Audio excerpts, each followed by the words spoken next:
Boss, स्वागत है आपका एक बार फिर इस यूपीएससी के सफर में। जो लोग छनछोर तैयारी में जो लगे हैं फिर लगने जा रहे हैं, मैं उनका बेहद अधिक स्वागत करता हूँ। चैप्टर नंबर 2 संविधान का निर्माण, आज के इसको हम डिस्कस करेंगे।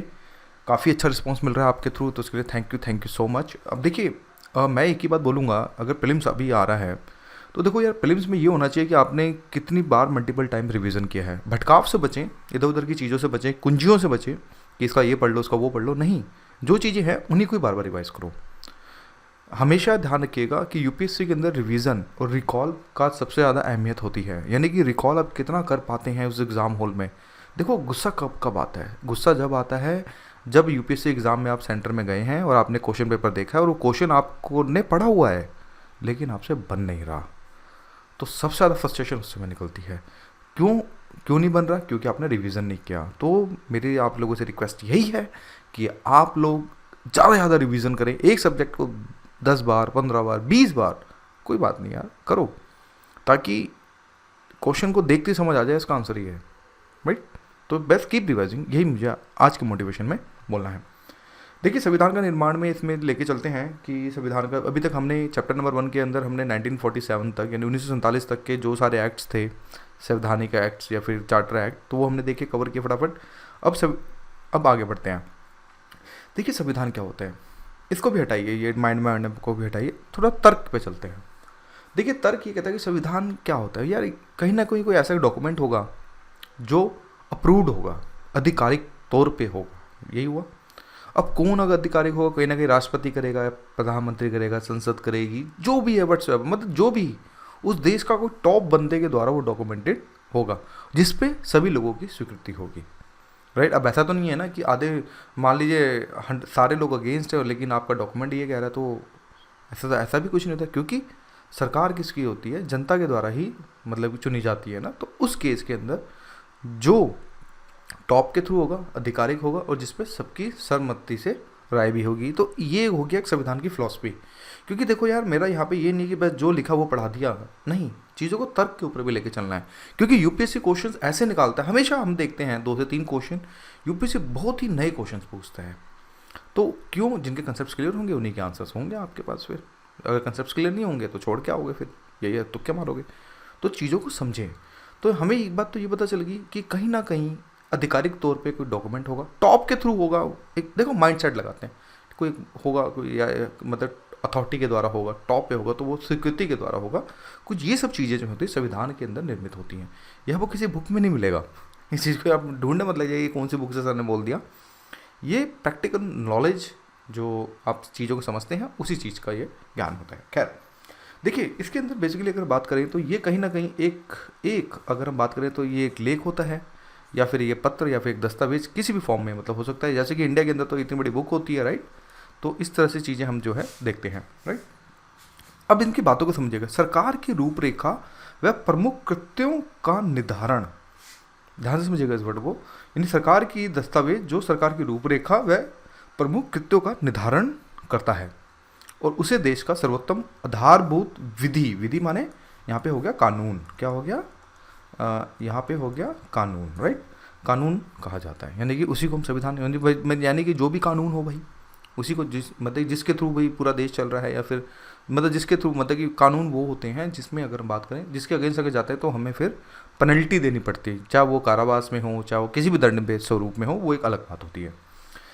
और यही जो दस्तावेज होते हैं जो राज्यों के समस्त अंगों में, यानी कि विधायिका, कार्यपालिका और न्यायपालिका की शक्तियां प्रदान की जाती हैं। यानी कि इसी में ही अगर हम बात करें, कोई अगर हम देश में अगर संविधान की अगर हम बात करें ओवरऑल, तो इसके अंदर हमें क्या चीज़ें देखने को मिलती है? 3 चीज़ें, यानी कि जिसके अंदर हमारी विधायिका और यहाँ पे हमें जो है कार्यपालिका, राइट, और एक हमें जो है न्यायपालिका देखने को मिलती है, राइट? इन तीनों को संविधान के मर्यादाओं में रहकर अपने कर्तव्यों का निर्वहन करना पड़ता है। अब देखो, यहाँ पे वर्ड है मर्यादा, इसको समझते हैं। यार देखो, ठीक है, कानून एक दस्तावेज है, राइट? उसकी भी कुछ सीमाएं हैं। सीमाएं मतलब ये होता है कि ऐसा नहीं कि अगर बोल दिया, कोई कानून बना दिया और उसके अगेंस्ट आप जाके काम कर रहे हो तो वो चीज़ सही नहीं है। फिर उसमें आपको अगर बात करें तो आपको जेल भी हो सकती है, जो भी है चार्जेस वो लग सकते हैं। यानी कि यहाँ पे मर्यादाओं की एक सीमा होती है। किसी भी लॉ बुक में या फिर किसी भी चीज़ में उनकी मर्यादाओं की सीमाओं में रह के ही जो मतलब कि होते जो भी टास्क होते हैं, जो भी काम होता है वो किया जाता है। उसके बाहर जाते हैं तो फिर यू हैव टू, मतलब कि आपकी फिर जवाबदेही, जिसको हम बोलते हैं जवाबदेही, आपकी जो है बन जाती है। इसे आसानी से बदला नहीं जा सकता, बदला भी जा सकता है लेकिन इसे आसानी से नहीं बदला जा सकता। ऐसा नहीं कि बस आ जाएगा, नहीं, इसके लिए पार्लियामेंट अप्रूवल चाहिए या फिर जो भी है, राजतंत्र हो तो वहाँ पे फिर राजा की मोहर चाहिए। तो ये सब चीज़ें हमें देखने को मिलती हैं। इसमें एक चीज़ ये भी है कि नियमों सिद्धांतों के अनुरूप चलना होता है। अब सिद्धांत, अब देखो यहाँ पे कुछ चीज़ें भी हैं। सिद्धांत, हमारा देश गांधीवादी सिद्धांत को फॉलो करता है, यानी कि जिसको हम बोलते हैं अहिंसावाद। अहिंसा यानी कि जहाँ पे हम अहिंसा नहीं करते हैं, हमारे एक अच्छे विचार होते हैं कि, तो उस चीज़ को सिद्धांत होता है। अगर हम जिन्ना के सिद्धांत फॉलो करें तो डेफिनेटली फिर ये कहीं ना कहीं कॉन्स्टिट्यूशन के अगेंस्ट चला जाएगा। तो सिद्धांतों, नियमों, ये बहुत बड़े वर्ड्स हैं, इनको चीज़ों को समझने की कोशिश कीजिए। संविधान और कानून का नियमों के समूह को कहते हैं जो प्रत्यक्ष और प्रत्यक्ष रूप से राज्य की सर्वोच्च सत्ता की शक्ति के विवरण का प्रयोग को निश्चित करता है। यानी कि प्रत्यक्ष और, यानी कि यहाँ पे ये हो गया कि जो भी नियम होते हैं उनका प्रत्यक्ष या फिर अप्रत्यक्ष रूप से जो शक्तियों का विवरण, उनके जो प्रयोग को, यानी कि उनकी जो राज्य की जो सर्वोच्च शक्ति होती है उसके अधिकार के रूप में बताता है कि हाँ ये चीज़ें सही हैं या फिर नहीं हैं। अब इसके अगेंस्ट करेंगे तो आपको जेल हो जाएगी, आपको इसी के दायरे में रह के जो है काम करना पड़ेगा। देखो यहाँ पे एक फैक्ट जो हमें देखने को ये मिलता है कि सर्वप्रथम लिखित संविधान संयुक्त राज्य अमेरिका यानी कि यूएसए, राइट, यूएसए 1787, बस ये वर्ड ही जरूर याद रखना, 1787 फिलाडेल्फिया सम्मेलन के बाद बनाया गया। यानी कि जो लिखित संविधान था, देखो अमेरिका का संविधान सबसे पुराना है, राइट, लोकतंत्र के तौर पे अगर देखें तो फिलाडेल्फिया में जो सम्मेलन हुआ था, जो उसके बाद जो है फिर अमेरिका का जो संविधान हमें देखने को मिला था। अब इससे कुछ उद्देश्य भी होते हैं। देखिए उद्देश्य क्या, सरकार के अंगों का सर्जन करना, जैसे विधान पालिका, कार्यपालिका, न्यायपालिका आदि। भाई देखो इनके अंगों का सर्जन, सर्जन माने मतलब होता है यहाँ पे निमृत करना, निमृत भी बोल सकते हो आप, कि भाई बनाना, यानी बनाना भी बोल सकते हो कि विधान पालिका, कार्यपालिका, न्यायपालिका। नहीं, अब ऐसा नहीं है कि यार देखो आज से अगर हम 2000 साल पहले जाएँ तो वहाँ पे राजा ही सारे काम करता था, दंड भी वही देता था, प्रशासन भी वही देखता था, सारे काम, मतलब मैक्सिमम काम राजा ही करता था। बट अब यहाँ पे जो है शक्तियों का एक तरह से विच्छेद कर दिया गया। यानी कि अब क्या होता है, न्यायपालिका न्याय देखती है, कार्यपालिका कार्य शासन देखती है, मतलब कैसे प्रशासन चल रहा है, कैसा नहीं चल रहा है, और विधायिका जो होती है वो नीति निर्माण बनाती है, राइट। तो इसी केस में अब जो है अगर बात करें संविधान के उद्देश्य में ये होता है कि सबके काम मतलब कि सुचारू रूप से अलग अलग जो है बांट दिए जाते हैं मोस्टली केसेस में। अब देखो कुछ लड़ने मत लग जाना, राजतंत्र में तो ऐसा नहीं होता। देखो यहाँ पे हम बात करें डेमोक्रेटिक कंट्री की, यानी कि हम वो देश जो लोकतांत्रिक हैं, और मैक्सिमम कंट्रियाँ आज के समय, कुछ गल्फ़ की कंट्रियों को छोड़ दें या फिर कुछ दाएँ बाएँ अगर थोड़ा बहुत छोड़ दें, तो मैक्सिमम कंट्रियाँ जो हैं वो लोकतंत्र की तरफ ही बढ़ी हुई हैं। सरकार के अंगों की शक्तियाँ जैसे कर्तव्य, दायित्व आदि को निर्धारित करते हैं। यानी कि यही एक जो संविधान होता है जो उनके कर्तव्य दायित्व को निभाता है कि भाई आपने ये काम करना है, ये काम नहीं करना है। जैसे कि फॉर एग्जांपल आज का एग्जांपल लेके चलते हैं, कोरोना वायरस, राइट, सबको पता है, सबसे रूबरू ग्लोबलाइजेशन के पे काफ़ी मंदी फैल रही है, देख रहे हैं आप, फ्लाइटें सब बंद हो रखी हैं। अब यहाँ पे सरकार का दायित्व क्या बना, देखो सरकार, देखो मेरे पर्सनल ऑब्जर्वेशन क्या कहते हैं, अगर मैं किसी को फ़ोन करता हूँ तो सबसे पहले तो रिंगटोन की जगह मुझे एक वो बहुत ही अच्छी इन्फॉर्मेशन सुनाई दी जाती है, हैंड वॉश करना चाहिए, सैनिटाइज़र का यूज़ करना चाहिए, राइट। साथ में गवर्नमेंट से एयरपोर्ट पे चेक्स लगा रही है, कैंप्स खोल रही है, जो भी है लेबोरेटरी खोल रही है। तो ये सरकार का दायित्व आ गया अब देश को, मतलब कि लोगों को बचाने के, मतलब कि उनकी हेल्थ में कोई प्रॉब्लम ना हो उसे बचाने के लिए। तो ये सब चीज़ें जो होती हैं सरकार की तरफ, मतलब इनके दायित्वों की तरफ जो है इशारा करती हैं। फिर सरकार के सभी अंगों के बीच संबंधों को स्पष्ट करना। अब देखो सरकार के सभी अंगों के बीच संबंधों को स्पष्ट करने के, अब यहाँ पे जो होता है न्यायपालिका का रोल आता है। जैसे हम देखा होगा कोई भी जजमेंट होता था, सुप्रीम कोर्ट काफ़ी अच्छा जजमेंट देते हैं, बीच बीच में आते रहते हैं, जैसे केशवानंद भारती हो गया और भी हो गया। तो इस तरह के जो केसेस होते हैं जहाँ पे मतलब कि सरकार के सभी अंगों को स्पष्ट करता है। वैसे तो ये काम संविधान का होता है, लेकिन कहीं ना कहीं जजमेंट के थ्रू भी सुप्रीम कोर्ट इसके अंदर बीच में कूदता है और उसकी तरफ जो है कार्य करता है। अब थोड़ा और आगे बढ़ते हैं। देखो संविधान निर्माण का कर्मिक निर्माण, अब देखो यार ये इसको बोलते हैं रट्टा फैक्ट, इसको मैं बोलता हूँ रट्टा मार। बस इसमें कोई दिमाग नहीं लगाना, कुछ लॉजिक नहीं लगाना, क्योंकि कुछ फैक्ट्स हैं जिनको हम भी कुछ नहीं कर सकते यार, इसमें क्या दिमाग लगाएं। ठीक है, जो चीज़ें हुई इनको याद रखो, क्योंकि यहीं से क्वेश्चन बन सकता है, यूपीएससी एलिमिनेशन राउंड भी यहीं से खेल सकता है। तो अगर आपने फैक्ट्स याद भी कर रखे हैं तो आपके क्वेश्चन, अगर इसकी रेंज में कहीं से हिस्ट्री में से क्वेश्चन आ जाता है तो कहीं ना कहीं आप एलिमिनेशन राउंड के थ्रू आंसर के थ्रू पहुंच जाओगे। मैं ये नहीं कहता कि डायरेक्ट इसी में से आएगा। अगर ये चीज़ें याद हैं तो आपको एक टर्मोलो मतलब क्रोनोलॉजी आपको पता चल जाएगी, तो उसके थ्रू आप एलिमिनेशन करने के लिए काफ़ी ज़्यादा हेल्पफुल रहेंगे। अब देखो सैद्धांतिक रूप से संविधान सभा का अगर देखो, अब यहाँ पे एक वर्ड कुछ निकल के आ रहे हैं, सैद्धांतिक और यहाँ पे व्यवहारिक में थोड़ा सा फर्क देखेंगे। व्यवहारिक देखो सैद्धांतिक का मतलब है कि हाँ भी जो सिद्धांत जो बनाए गए हैं, व्यवहारिक वो जो उनको प्रैक्टिकल में लेके आते हैं। सैद्धांतिक रूप से देखिए तो इसके जो संविधान सभा का जो विचार था ब्रिटिश सरकार के सर हेनरी मैन ने प्रस्तुत किया था। ये तो हो गया सैद्धांतिक कि ठीक है भाई कुछ इस तरह का संविधान होना चाहिए, कुछ मतलब कि कुछ इस तरह की चीज़ें थी तो उन्होंने प्रस्तुत की।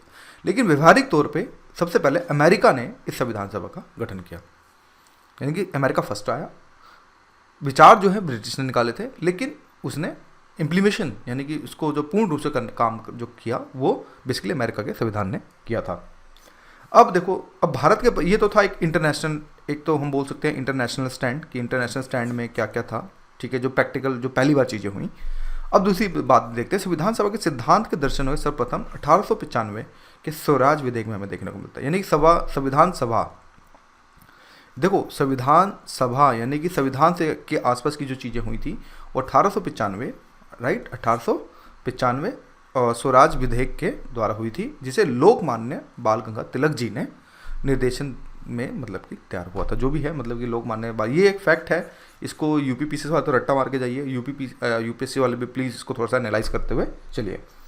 संविधान सभा का सर्वप्रथम अगर सुझाव सर्वप्रथम बोले तो गांधी जी के 1922 में जो हरिजन नामक पत्र है उसमें स्पष्ट कहा गया है कि भारत का संविधान भारतीयों को स्वयं बनाने का जो मतलब अधिकार होना चाहिए। इसमें ये बोला था कि भाई कि गांधी जी थे जो उन्होंने मतलब उनकी पत्रिका थी जिनका नाम हरिजन था, और उसमें बेसिकली अगर बोलें तो उन्होंने यही बोला था कि भाई जो भी भारत का संविधान बनेगा वो भारतीयों के द्वारा बनेगा, कोई बाहर का बंदा आके हम पे नहीं चेपेगा। कहने का मतलब यहाँ पे ये है। फिर भारतीय संविधान का निर्माण एक संविधान सभा द्वारा हुआ जो जून 1934 में सर्वप्रथम संविधान सभा के औपचारिक रूप से एक निश्चित मांग जो है पेश की गई। यानी कि अब देखो यहाँ पे औपचारिकताएं चल रही हैं अभी कि ठीक है एक ऑफिशियली अगर बोलें तो ये सब चीज़ें जो हमें देखने को मिलती हैं।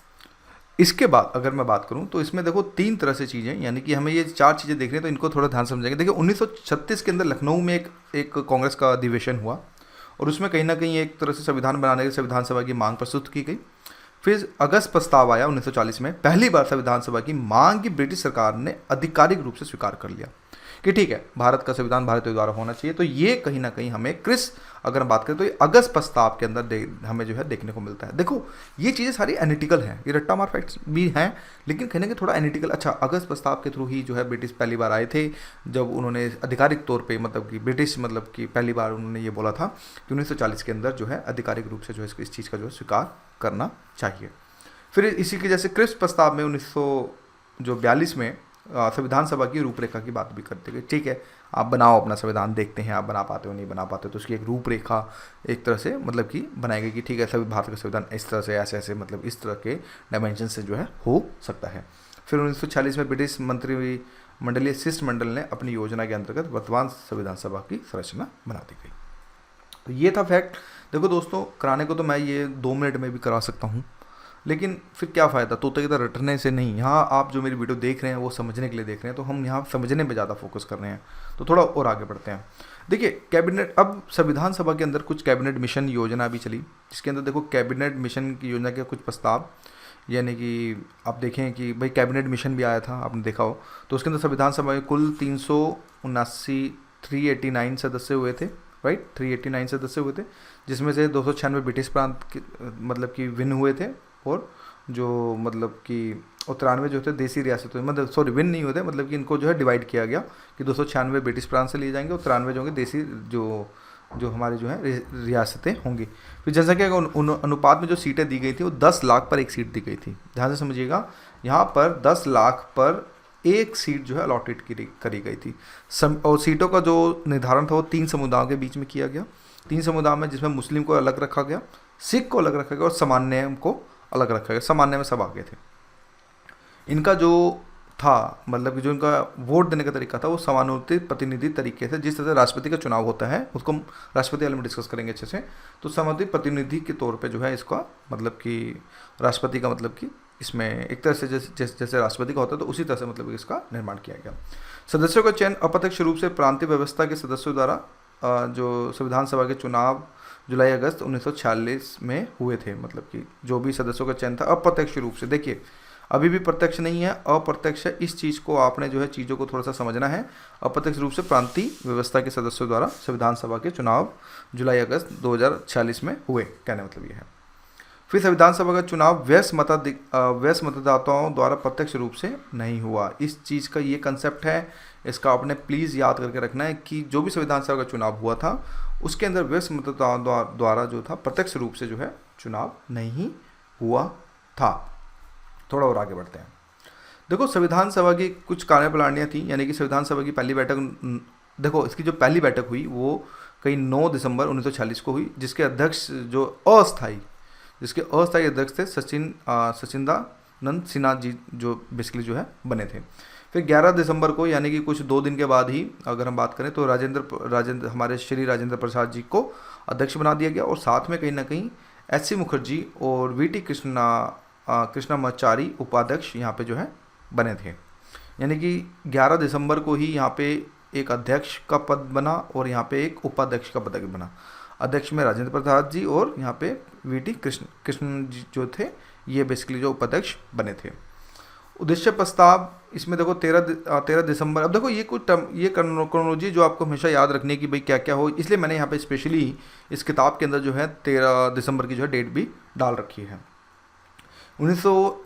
13 दिसंबर 1946 को उद्देश्य प्रस्ताव जो है पेश किया गया।